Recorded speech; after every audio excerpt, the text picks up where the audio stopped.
The Minnesota Department of Natural Resources announcing some changes with firearm deer hunting. Due to a change in the last legislative session, the DNR says shotgun-only deer hunting zones will go away starting next year. These zones prevent hunters from using rifles to harvest deer.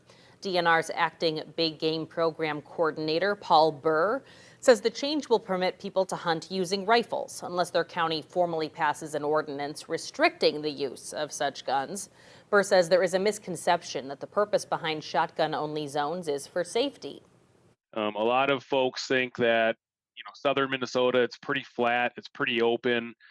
So they might be concerned about people out in the field using firearms. Bullets can travel. So the idea there is people thinking, well, shotguns, they don't travel as far. So that's the reason we have a shotgun zone. However, that's actually not the case.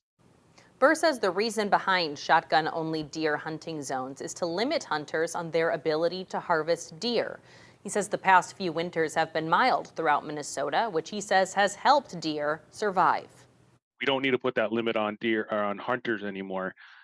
So allowing rifles, they are capable of shooting a little bit farther, and they tend to be more accurate. So they're just arguably a better tool for deer hunting. Burr says legal rifles for big game are ones that are center fire and have at least a .22 caliber. He says hunting is generally a very safe activity. Burr says Wisconsin is an example of another state that abolished shotgun-only zones, that despite the change, the number of incidents remains very low.